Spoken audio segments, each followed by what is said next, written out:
Welcome to Dweller of the Dark. We are a channel honoring the yellow and black and bones of many prominent authors. We will be digging up several obscure, strange, and forgotten authors who influenced many of the great horror, science fiction, and fantasy writers today. Comment below if you like. If you have authors that you'd like to see recognized, list them in the comments or contact our author page. Subscribe for more tales of the horrifying, obscure, strange, and forgotten. We'll have quite a collection, climbing out of the tombs. If you like any of our tales, crush or cut the like button below. Check out our other stories on YouTube and our website. YouTube, Dweller of the Dark. Official website, dwellerofthedark.com. Second official website, jeffreyleblanc.com. On Facebook, you can find us on Jeffrey LeBlanc Horror Writer, Amazon, and Twitter. We received quite the star in our tomb recently. We were honored with a verification by the Horror Writers Association for wolves, wings, and other things. We're keeping our claws crossed and breaking a wishbone or three for luck in the hope of further advancement. Hopefully, we get to howl at the moon. In the meantime, we'll keep slithering on to new novels. Quite a few new stories for the channel and collections.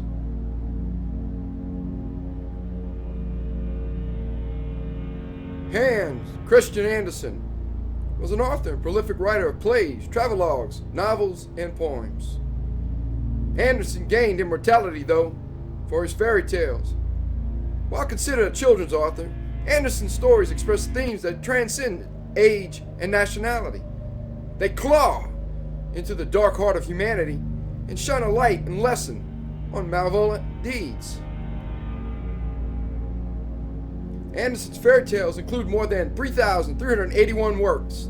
They have been translated into more than 125 languages. Andersen's tales are seared into the moral consciousness of society, readily accessible to children, but present lessons of virtue and resilience in the face of adversity for mature readers as well.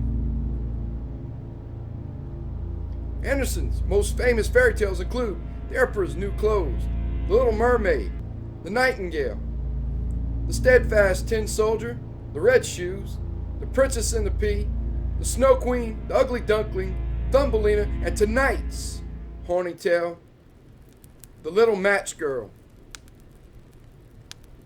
While Christian Andersen is not known for horror, we challenge anyone to not have some haunted feelings after reading this tragic tale. On a freezing night, with no shoes on her feet, the little match girl has a ghostly story to tell. Hopefully, she won't judge us all too monstrous from the grave. The Little Match Girl by Christian Andersen. Most terribly cold it was. It snowed and was nearly quite dark, and evening, the last evening of the year. In this cold and darkness, there went along the street a poor little girl, bareheaded and with naked feet. When she left home, she had slippers on, it is true. But what was the good of that? They were very large slippers, which her mother had hitherto worn. So large were they, and the poor little thing lost them as she scuffled away across the street because of two carriages that rolled by dreadfully fast. One slipper was nowhere to be found. The other had been laid hold of by an urchin, and off he ran with it. He thought it would do capitally for a cradle when he someday or other should have children himself. So, the little maiden walked on with her tiny naked feet that were quite red and blue from cold. She carried a quantity of matches in an old apron, and she held a bundle of them in her hand. Nobody had bought anything of her the whole livelong day. No one had given her a single farthing.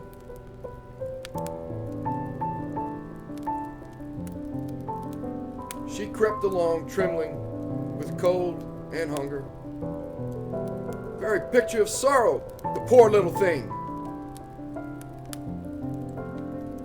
The flakes of snow covered her long fair hair, which fell in beautiful curls around her neck. But of that, of course, she never once now thought. From all the windows, the candles were gleaming, and it smelt so deliciously of roast goose, for you know it was New Year's Eve. Yes, of that she thought. In a corner, formed by two houses, of which one advanced more than the other, she seated herself down and cowered together. Her little feet she had drawn close up to her, but she grew colder and colder, and to go home she did not venture, for she had not sold any matches and could not bring a farthing of money. From her father she would certainly get blows, and at her home it was cold too, for above her she had only the roof, through which the wind whistled, even though the largest cracks were stopped up with straw and rags.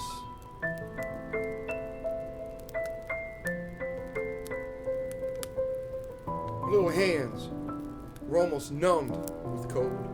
Oh, a match might afford her a world of comfort if she only dared take a single one out of the bundle, draw it against the wall, and warm her fingers by it.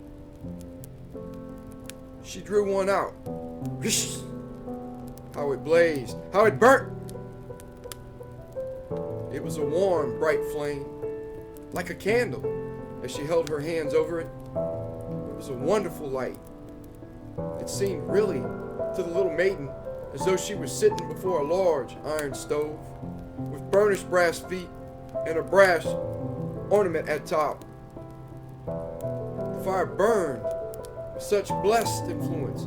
It warmed so delightfully. The little girl had already stretched out her feet to warm them too, but the small flame went out.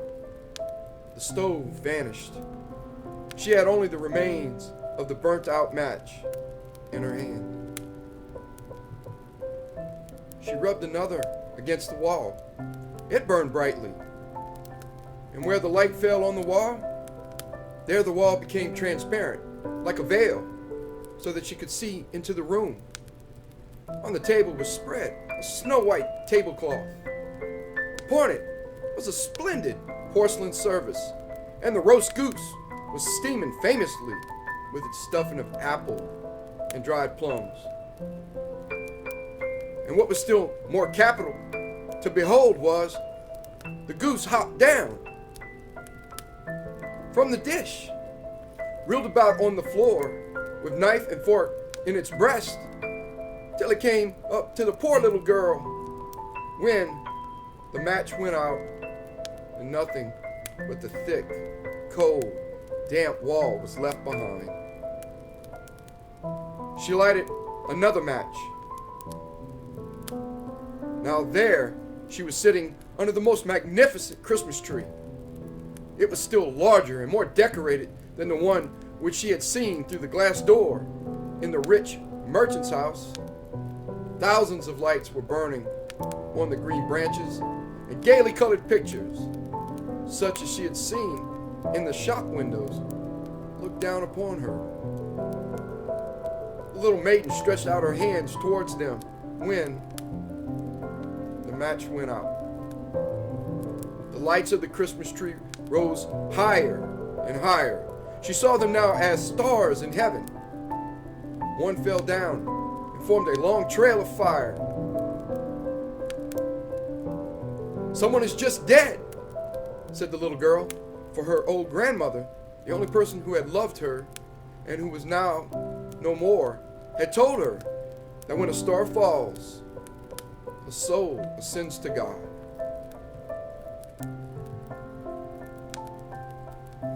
She drew another match against the wall. It was again light, and in the luster, there stood the old grandmother, so bright and radiant, so mild, with such an expression of love. "Grandmother!" cried the little one. "Oh, take me with you. You go away when the match burns out. You vanish like the warm stove, like the delicious roast goose, and like the magnificent Christmas tree."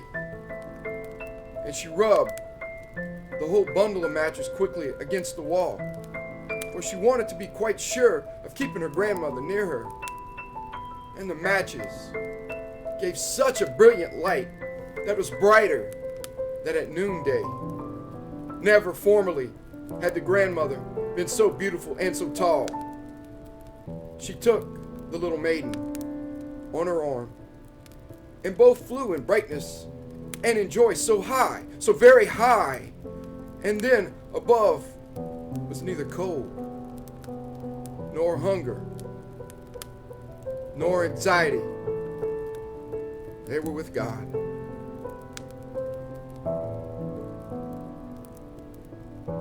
But in the corner,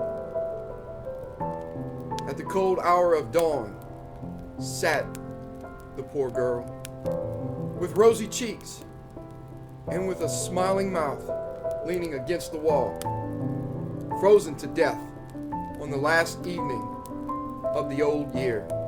Stiff and stark sat the child there with her matches, of which one bundle had been burnt. She wanted to warm herself, people said. No one had the slightest suspicion of what beautiful things she had seen. No one even dreamed of the splendor in which, with her grandmother, she had entered on the joys of a new year.